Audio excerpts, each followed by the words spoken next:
दोस्तों, मानव जीवन बहुत कठिनाइयों के बाद मिलता है और मानव जीवन जीना भी इतना आसान नहीं है। हर दिन मनुष्य के जीवन में तरह तरह की मुसीबतें आती रहती हैं और साथ ही उसका दिमाग कमजोर हो जाता है। आज की इस कहानी के माध्यम से जानते हैं कि मनुष्यों में ऐसी कौन सी आदतें पाई जाती है जो उनके दिमाग को धीरे धीरे कमजोर करती हैं। मित्रों, दिमाग हमारे शरीर का महत्वपूर्ण अंग है। हमारे शरीर के अंदर होने वाली हर क्रियाएं मस्तिष्क से ही संचालित होती हैं। किसी घटना पर हम कोई भी सुझाव देते हैं तो वह केवल और केवल मस्तिष्क के ही कारण हो पाता है। अगर आप अपने किसी भी शरीर के हिस्से या हाथ को मोमबत्ती की तरफ लेकर जाते हैं तो वह आपके हिस्से को जला देती है, लेकिन इसका संदेश सबसे पहले मस्तिष्क तक पहुंचता है और तभी आप अपना हाथ जल्दी से हटा लेते हैं, क्योंकि आपके मस्तिष्क में यह बात आ जाती है कि अगर हाथ को मोमबत्ती के पास ज्यादा समय तक रखा तो हाथ जल जाएगा।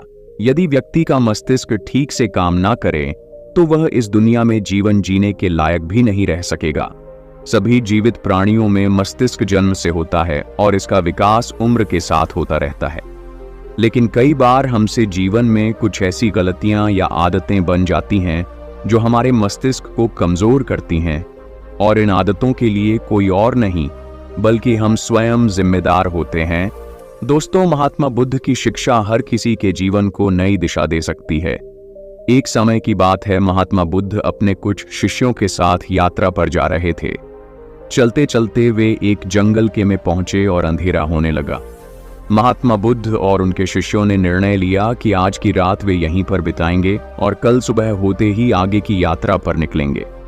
उन सभी शिष्यों में से बुद्ध के एक परम शिष्य भी थे जो कि कद में नाटे और बहुत भोले भाले थे। सभी शिष्यों में से इस शिष्य की आदत बिल्कुल अलग थी। जहां सभी लोग 7 से 8 घंटे की नींद लेते थे, यह महाशय केवल 3 घंटे ही सोते थे। इनका मानना था कि जो लोग अधिक सोते हैं वह आलसी होते हैं। महात्मा बुद्ध के इस शिष्य को भोजन करना बहुत अधिक पसंद था। जब वे भोजन करने बैठते थे तो अन्य सभी शिष्यों के हिस्से का भी भोजन कर लेते थे।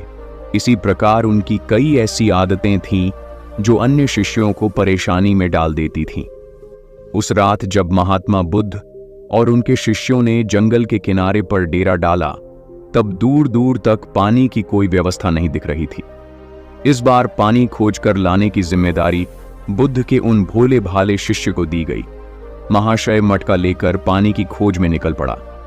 उसका शरीर पहले से थका हुआ था। काफी सोच विचार करते करते और चलते चलते आखिरकार उसे तालाब दिख गया। उसने तालाब से मटके में पानी भरा और पानी लेकर जैसे ही आगे बढ़ा, वहीं पर चक्कर खाकर गिर पड़ा। उधर महात्मा बुद्ध और उनके अन्य शिष्य उनकी प्रतीक्षा करते रहे। जब प्रतीक्षा में पूरी रात बीत गई, तब अगली सुबह महात्मा बुद्ध स्वयं अन्य शिष्यों के साथ अपने उस शिष्य की खोज में निकल गए जो रात से वापस नहीं लौटा था। सभी लोग उसे खोजते हुए तालाब के पास पहुंचे और मूर्छित हुए शिष्य को होश में लाने का प्रयास किया।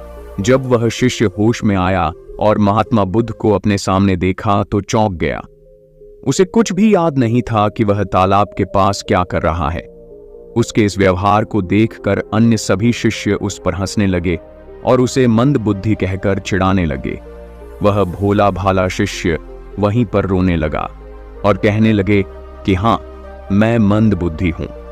तब महात्मा बुद्ध ने सभी को शांत कराया और अपने शिष्य को समझाते हुए बोले कि हम सभी ने देखा है, तुम्हारी आदतें अन्य मनुष्यों से बिल्कुल अलग हैं। तुम बहुत कम सोते हो और बहुत अधिक खाते हो।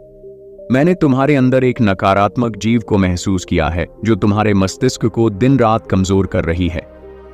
तब वह शिष्य और अधिक तेज से रोने लगा और कहने लगे कि गुरुदेव, अब आप भी मुझे मंद बुद्धि कह रहे हैं।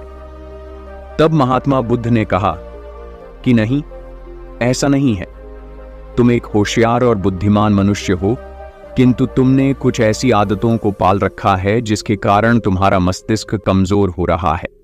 तब शिष्य ने कहा कि हे गुरुदेव, ऐसी कौन सी आदतें हैं जिनसे मनुष्य का मस्तिष्क कमजोर होता है? तब महात्मा बुद्ध ने कहा कि आज मैं तुम्हें बताता हूं कि ऐसी कौन सी आदत है जो मनुष्य के मस्तिष्क को कमजोर करती है। मेरी बात को सभी लोग ध्यान से सुनना। महात्मा बुद्ध ने बताना प्रारंभ किया। पहली आदत, नींद के महत्व को समझने में भूल करना। कई ऐसे व्यक्ति होते हैं जो नींद को गंभीरता से नहीं लेते हैं।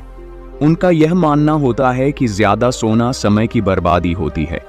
यदि वे कम सोएंगे तो अधिक कार्य कर पाएंगे और अधिक सक्रिय रहेंगे, जबकि यह सोचना बिल्कुल गलत है। नींद हमारे शरीर की एक मुख्य आवश्यकता है। दिन भर काम करने के बाद जब शरीर थक जाता है तो उसे कम से कम 5 से 6 घंटे की नींद की आवश्यकता पड़ती है। तभी जाकर वह अगले दिन के लिए सक्रियता से तैयार हो पाता है। कम सोने वाले व्यक्तियों की मानसिक क्षमता भी कमजोर मानी जाती है। इसीलिए मस्तिष्क को तरोताजा और तेज रखना है तो रोज 5 से 7 घंटे जरूर सोए। दूसरी आदत, आवश्यकता से अधिक भोजन करना। कई व्यक्ति ऐसा सोचते हैं कि एक ही जीवन मिला है, इसलिए इसे खाने पीने और मौज करने में बिताना चाहिए, और इसी सोच के कारण वह आवश्यकता से अधिक खाना खाने लगते हैं। न तो उनके खाने में किसी प्रकार की कोई गुणवत्ता होती है और न ही वह कभी खाने की मात्रा पर ध्यान देते हैं। कई लोगों को लगता है कि अधिक खाने से शरीर को अधिक ताकत मिलती है, जबकि ऐसा कुछ नहीं है। अधिक खाने से शरीर में केवल बीमारियां ही लगती हैं। कभी पाचन संबंधी बीमारी तो कभी शरीर का मोटापा। यह सब कुछ खाने की गलत मात्रा और उसकी गुणवत्ता के कारण ही होता है। जब व्यक्ति का शरीर बीमार रहेगा तो इसका असर मस्तिष्क पर भी होगा। इसलिए अपने मस्तिष्क को तेज रखने के लिए सही मात्रा में और सही गुणवत्ता वाला भोजन करना चाहिए।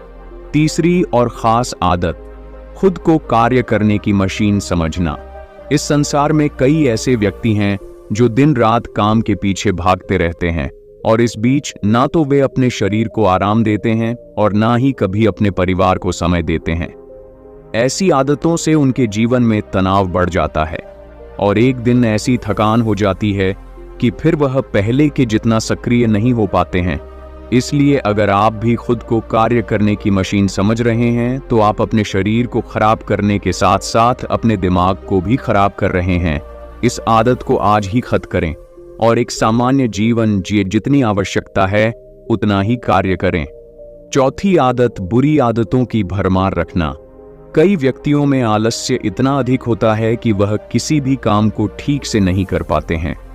उनके शारीरिक और मानसिक शक्तियों में अक्सर कमजोरी पाई जाती है और इस कमजोरी का मुख्य कारण होती है उनकी गलत आदतें, काम को टालना, आवश्यकता से अधिक सोचना, बेकार की बातों पर चिंता करना। ये सभी दिमाग को कमजोर कर देने वाले लक्षण होते हैं। इसलिए यदि सही जीवन जीना है और दिमाग को तेज रखना है तो सबसे पहले अपनी बुरी आदतों को खत्म करें। पांचवी आदत, खुद की बुराई और कमजोरी देखना। कई बार व्यक्ति के सामने ऐसी परिस्थितियां आ जाती हैं जिनमें वह खुद को असहाय और कमजोर अवस्था में पाते हैं, लेकिन इस अवस्था से निकलने के स्थान पर वह स्वयं को ही कमजोर मानने लग जाते हैं। खुद की बुराई करना और खुद को कमजोर देखना इंसान की सबसे बड़ी गलती होती है। यह कार्य जीवन में कभी नहीं करना चाहिए, क्योंकि यह आपके जीवन की प्रगति में बाधा बनती है। इससे आपके मानसिक स्वास्थ्य को हानि पहुंचती है, आत्मविश्वास में कमी आती है।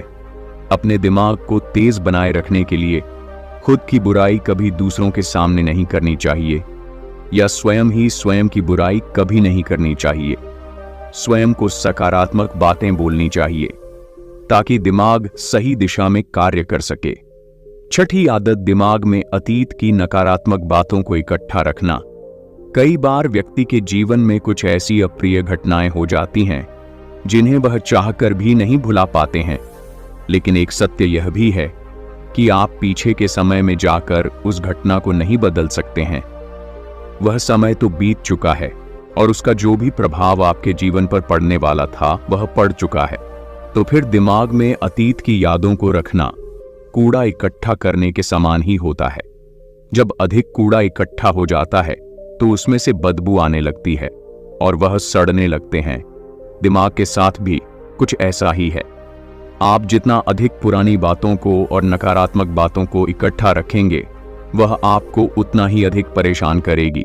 इसलिए जीवन में हमेशा आगे की ओर देखना चाहिए और पुरानी बातों से जितना जल्दी हो सके पीछा छुड़ाना चाहिए। सातवीं आदत, दूसरों से अधिक उम्मीदें रखना। संसार में एक से एक दयालु और सच्चे व्यक्ति हैं जिन्होंने सभी की सहायता की है, किंतु कई बार हम अपने आचरण के कारण दूसरों से भी आशाएं लगा लेते हैं कि वह भी हमारी सहायता करेंगे, और जब वह हमारी सहायता नहीं करते हैं तो हमें कष्ट पहुंचता है। इस संसार में कोई किसी का नहीं है, इसलिए दूसरों से आशाएं लगाना आज ही बंद कर दीजिए। कोई आपकी अपेक्षाओं को पूर्ण नहीं करने वाला है। यह आदत आपके दिमाग को कमजोर बनाती है। यदि अपेक्षाएं करनी है तो स्वयं से अपेक्षा करो ताकि जीवन में कुछ बड़ा कर सको। दूसरों से अपेक्षा तो केवल और केवल दुख ही देती है। 8वीं आदत, बुरे लोगों का साथ नहीं छोड़ पाना। हम सब अच्छी तरह से जानते हैं कि हमारे आसपास किस तरह के लोग रहते हैं और उनका हमारे जीवन पर क्या प्रभाव पड़ने वाला है। जब कभी आपको लगे कि किसी का साथ आपको नुकसान पहुंचा रहा है या आपके जीवन को प्रभावित कर रहा है, तो उसे वहीं पर समाप्त कर देना उचित होता है, क्योंकि बुरे लोग आपको कष्ट और नकारात्मकता के अलावा कुछ नहीं देने वाले हैं। ऐसे लोगों से दूरी बनाकर ही जीवन में सफलता पाई जा सकती है, किंतु कई बार ऐसा होता है कि वह हमारे करीबी होते हैं और हम चाहकर भी उनसे पीछा नहीं छुड़ा सकते। भले ही हम उन्हें अपने जीवन से निकाल नहीं सकते, लेकिन उनसे दूरी बनाकर अवश्य रह सकते हैं। बुरे लोग आपके दिमाग को प्रभावित करते हैं, इसलिए दिमाग को सही रखने के लिए ऐसे लोगों के संपर्क में बिल्कुल ना रहे। 9वीं आदत, स्वयं की गलतियों को अनदेखा करना। कई बार व्यक्ति से यदि कोई गलती हो जाए तो वह उसे पूरी तरह से अनदेखा करते हैं और जिम्मेदारी लेने से बचते हैं, जबकि यह आदत आपके जीवन को असफलता की ओर ले जाती है। कभी भी यदि आपसे गलती हो जाए तो उसे पूरे मन से स्वीकार कर लेना चाहिए, साथ ही क्षमा मांग लेनी चाहिए। इस संसार में पश्चाताप से बड़ी कोई क्षमा नहीं होती है। यदि गलती करने के बाद आपको सच्चे दिल से पश्चाताप है तो उसका पाप आपको कभी नहीं लगता। जो व्यक्ति जिम्मेदारी लेने से डर लड़ते हैं वह दिमाग से कमजोर होते हैं, जबकि सच्चाई के साथ सभी का सामना करने वाला व्यक्ति अधिक हिम्मती और दिमाग से तेज होता है। 10वीं आदत, अपनी असफलताओं के लिए दूसरों को जिम्मेदार मानना। सफलता और असफलता एक ही सिक्के की दो पहलू हैं। दोनों ही परिस्थितियों में हमें स्वयं इस बात का आकलन करना चाहिए कि यह सफलता या असफलता हमारे जीवन की महत्वपूर्ण घटना है और इसकी सारी जिम्मेदारी हमारी है। कई बार यदि हम किसी काम में असफल हो जाते हैं तो हम उसके लिए अपने माता पिता, गुरु इत्यादि को जिम्मेदार मानने लगते हैं। यह आदतें आपके दिमाग से कमजोर बनाती हैं। कभी भी अपनी असफलता के लिए दूसरों को जिम्मेदार नहीं बनाना चाहिए, बल्कि स्वयं की मेहनत पर विश्वास रखना चाहिए। इस प्रकार बुद्ध ने उस व्यक्ति को ऐसी आदतें बताईं जो उसके दिमाग को दिन रात कमजोर कर रही थीं। उस व्यक्ति ने सच्चे मन से बुद्ध को बताया कि हाँ, यह सब उसकी आदतें हैं और वह अपनी इन गलत आदतों के लिए स्वयं को जिम्मेदार मानता है। साथ ही वह वादा करता है कि वह इन सभी गलत आदतों से छुटकारा पाने के लिए पूरा प्रयास करेगा। तो दोस्तों, मुझे पूरी आशा है कि इस कहानी से आपको शिक्षा मिली होगी और इस मोटिवेशनल स्टोरी से आपको प्रेरणा मिली होगी। धन्यवाद।